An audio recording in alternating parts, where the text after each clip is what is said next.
bakancan za ta buga dindufa a gaban annabi ko akan annabi. Ita farin cikin ta kenan, abinda za ta iya kenan.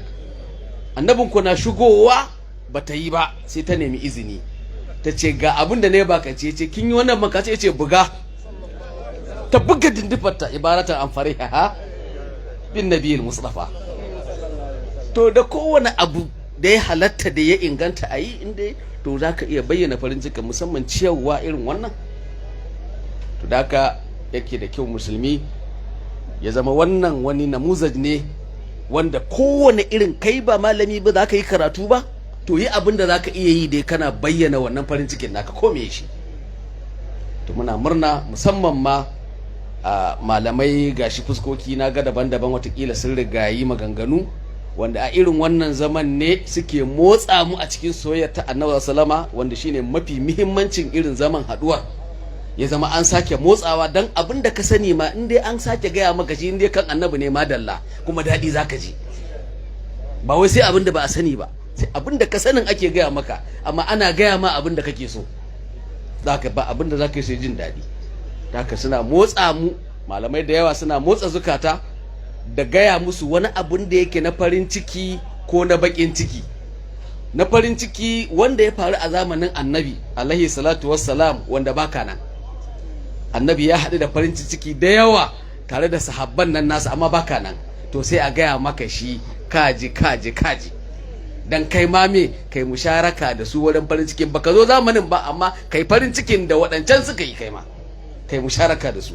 Ko ku abin da yake na bakin ciki, abin da yake na damuwa da annabi alaihi salatu wasallam ya kutsa ya shiga, in kana jin tarihin Da'ifa ko ka ji tarihin yakin Uhudu ko ka ji wasu abubuwa da annabi ya kutsa na makhatir da kuma masa'ib wanda annabi ya fuskanta, sai ka ji baka ji daɗi ba, kamar yadda waɗannan abokan nasa ba su ji daɗi ba, sai kai musharaka da su cikin rashin jin daɗin. Amma wata tambaya guda ɗaya, da abincin na farin ciki da ya faru tsakanin sahabbai da annabi a lokacin annabi, da abun bakin ciki wanda ya faru tsakanin annabi da sahabbansa a wancan lokacin gaba ɗaya, me ya faru? Me yasa suke bakin cikin su sahabbai? Me yasa suka tsaya wajen suka ba da ransu saboda kare annabi? Me ya jawo tsayawa su tare da annabi? Duk waɗannan abubuwan, duk da mu ba mu zo wannan lokacin ba, wani abu ne guda ɗaya, wani abu ne guda ɗaya shi ya jawo sahabbai kowane lokaci da annabi ya motsa shi su ce labbaka ya rasulallah, labbaika ya rasulallah, amsawa ka me kake so a yi. In yaƙi ne suna gaba, duk abin da yake nasa su ne gaba sai dai a mutu akan annabi. To me ya jawo? To wannan abin da ya jawo ikon Allah da kuma rahama ta Allah, sai sa abin da ya jawo suke haka, mu ma muna da shi. Allah bai bar mu a baya ba, shine so dan uwa. San su da annabi ne yasa ba su iya barin annabi a cikin dukkan abin da ya shiga ba. Wallahi mu ma Allah, duk da ba mu zo lokacin sahabban ba, sai ya ba mu wannan san. Muna da shi, ba mu zo ba amma muna da shi, mun yi musharaka da su a wajen wannan so din. Illa iyaka irin nasu daban, irin namu daban, sai mu yi hakuri da cewa ba za mu kai su ba, ba za mu kai irin nasu ba. Wannan kuma zalika fadlullahi yutihi man yasha. Allah shine mai fadala da yanda yake so. Sai dai mu sani, na musamman wannan da muke wa annabi, da ba mu zo gaban annabi ya ba mu shaida ba, yanda ya ba sahabbansa shaida, to ya ba mu irin tamu shaidar. Ya zo a hadisin Muslim, manzon Allah sallallahu alaihi wasallam yana ba wa sahabban nasa labari cewa akwai wasu mutane masu tsananin soyayya gare ni, za su zo amma sai bayana. Kamar sun tambaye shi, yaya za a gane su in sun zo cewa su ne mafiya tsananin soyayya gare ka ya Rasulullahi?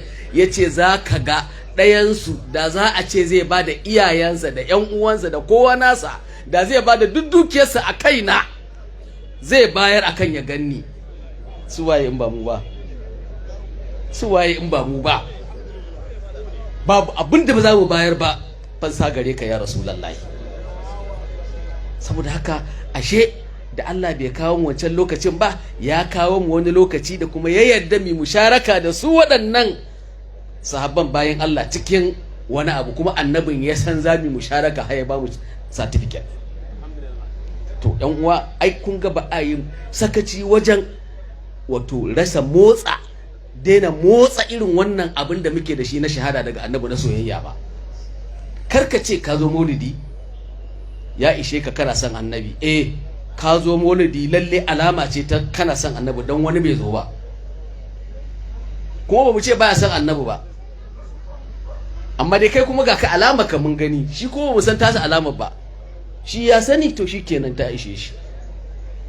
To ba wannan kadai ya kamata ya zama kai masoyin annabi a same ka shi kake da shi kadai ba, ka zama kana motsi a cikin duk abin da zai kara ka a cikin soyayyar annabi, ka tsaya kansa.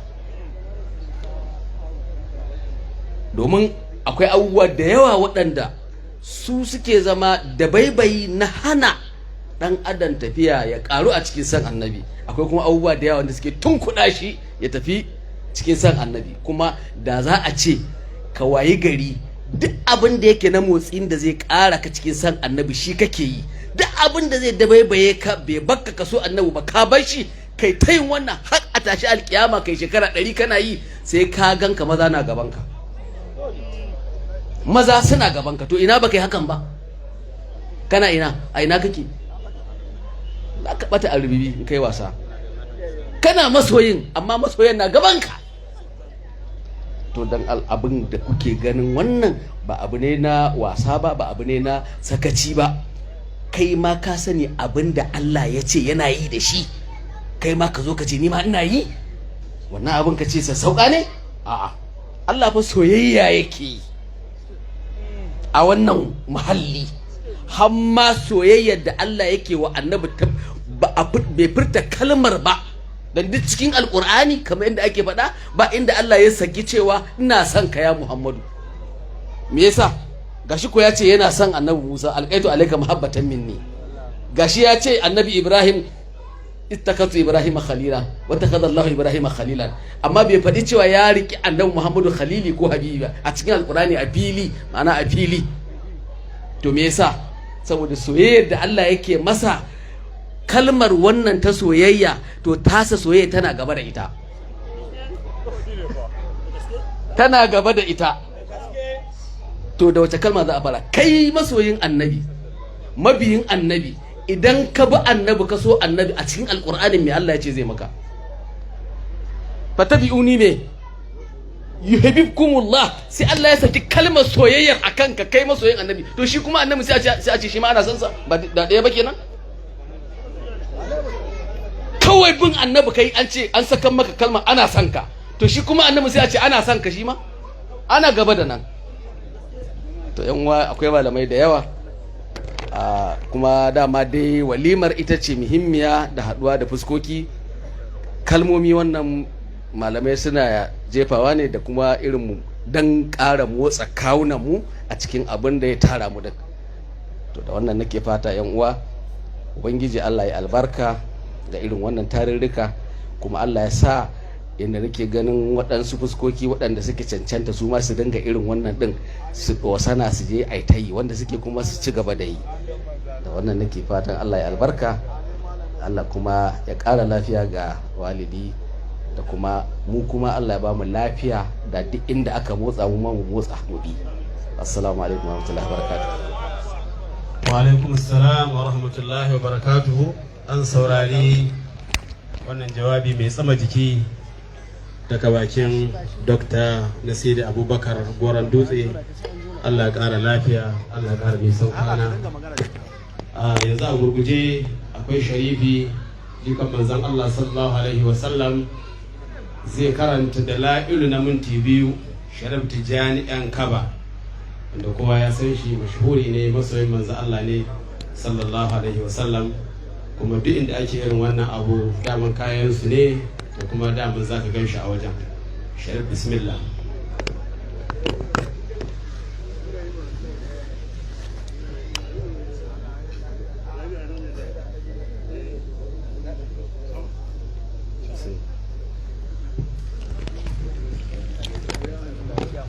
أعوذ بالله من الشيطان الرجيم. بسم الله الرحمن الرحيم. اللهم صل على سيدنا محمد الفاتح لما أغلق والخاتم لما سبق ناصر الحق بالحق والهدي إلى صراطك المستقيم وعلى آله حق قدره ومقداره العظيم. يا أئمة الشيخ ادرنا بهذا المحضر ولتعطفي بنظرة تأتي لنا بالزفر. to ala ayi halin ni dai na zo ne dan gyara takalman waɗanda suka zo nan gurin, to ni ma ashe an sako ni a cikin jawabin da malam ya cewa kowa da abin da yake zai bada gudunmawa a kansa. To ca nake ma diwani za a ce sai aka ce da ra'ili, to duka tunda shi ma Nasidi ya ce kowa ya bada, ga wata dindufa ma ta buga ita murnar ta kenan. To ni ma bari in biya salatin kamar yanda babban amini na ya umarni. Allahumma inni as'aluka wa atawajjahu ilayka ya habib ya ni'mar rasul tahiru Allahumma shafi'u fina bijahihi indaka. اللهم صل على سيدنا محمد صاحب الحسن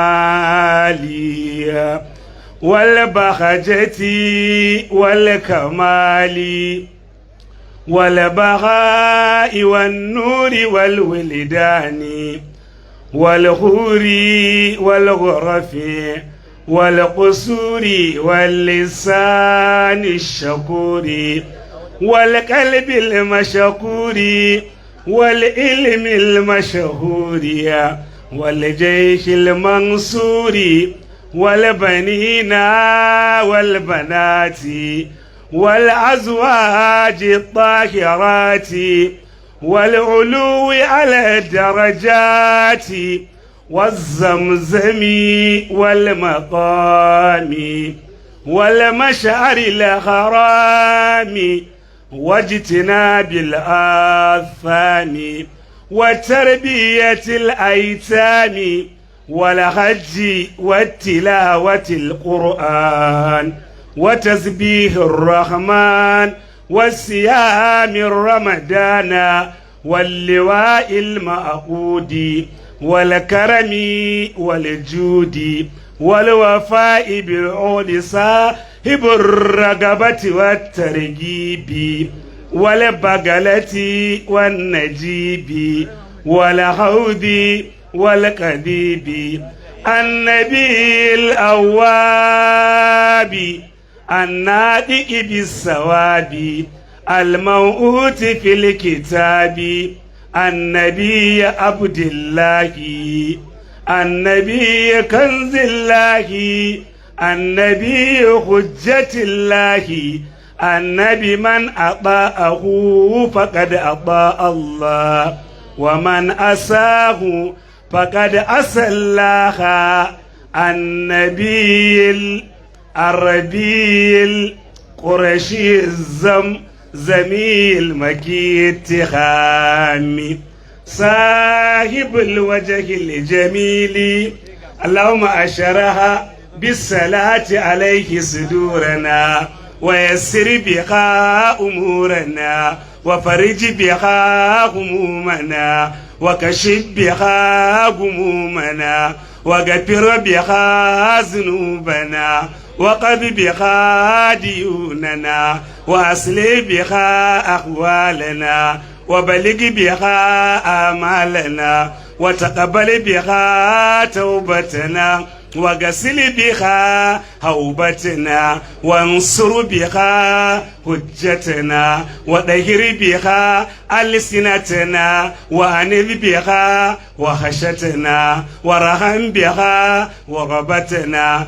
واجعلها نورا بين أيدينا ومن خلفنا وعن أيماننا وعن شمائلنا ومن فوقنا ومن تحتنا وفي حياتنا وموتنا وفي قبورنا وحشرنا ونشرنا وذلا يوم القيامة على رؤوسنا وسكل بها يا رب موازن حسناتنا وأدم بركاتها علينا حتى نلقى نبينا وسيدنا محمد صلى الله عليه وسلم ونحن آمنون مطمئنون فرحون مستبشرون ولا تفرق بيننا وبين محمد رسول الله حتى تدخلنا مدخله وتاوينا إلى جواره الكريم مع الذين أنعمت عليهم من النبيين والصديقين والشهداء والصالحين وحسن أولئك رفيقا. اللهم إنا آمنا به صلى الله عليه وسلم ولم نره فمتئنا اللهم في الدارين برؤيته وثبت قلوبنا على محبته واستعملنا على سنته وتوفنا على ملته وحشرنا في زمرته الناجية وحزبه المفلحين وانفعنا بمن طوت عليه قلوبنا من محبته صلى الله عليه وسلم يوم لا جد ولا مال ولا بنينا وأوردنا حوضه الأصفى واسقنا بكأس الوفا ويسر علينا ويسر علينا ويسر علينا بنا يا رب زيارة حرمك وحرمه صلى الله عليه وسلم من قبل أن تميتنا وأدم علينا الإقامة بحرمك وحرمه صلى الله عليه وسلم إلى أن نتوفى. اللهم إنا نستشفع به إليك إذ هو أوجه الشفاء إليك ونقسم به عليك إذ هو أعظم ما نقسم بحقه عليك ونتوسل به إليك إذ هو أقرب الوسائل إليك. نشكو إليك يا رب كسوة قلوبنا وكسرة ذنوبنا وطول آمالنا وفساد أعمالنا وتخاصلنا عن الطاعات وهجومنا على المخالفات فنعم المشتكى إليه أنت يا ربي. بك نستنصر على أعدائنا وأنفسنا فانصرنا وعلى فضلك نتوكل في صلاحنا لا تكلنا إلى غيرك يا ربنا. اللهم وإلى جناب رسولك صلى الله عليه وسلم ننتسب فلا تباعدنا وببابك نقف فلا تطردنا وإياك نسأل فلا تكيب. اللهم أرحمت ربنا وآمن خوفنا وتقبل أعمالنا وأصلح أحوالنا واجعل بطاعتك اشتغالنا وإلى الخير مالنا وحقق بالزيادة آمالنا وكتم بالسعادة آجالنا. هذا ذلنا ظاهر بين يديك وحالنا لا يكفى عليك. أمرتنا فتركنا ونخيتنا فرتكبنا ولا يسعنا إلا عفوك فاعف عنا يا خير مامول وأكرم مسؤول إنك عفو غفور رؤوف رحيم يا أرحم الراحمين.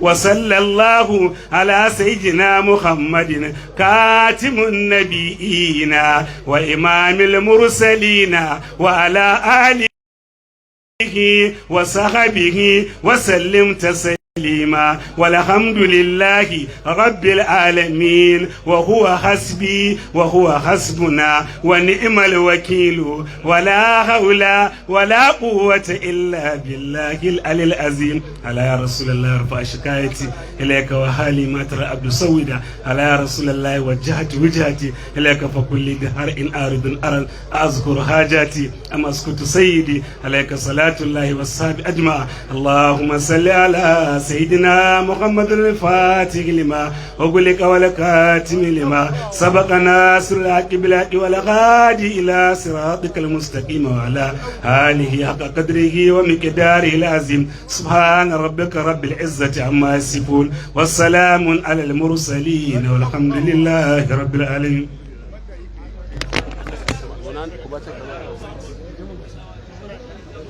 To alhamdulillah an saurari karatun shiriniya a karatun dalailul khairati daga bakin Sharif Tijani an kaba. Allah tabaraka wa ta'ala ya saka da alkhairi. Ga kuma malam Musa ya sake dawowa a cikin yabon manzon Allah sallallahu alaihi wa sallam.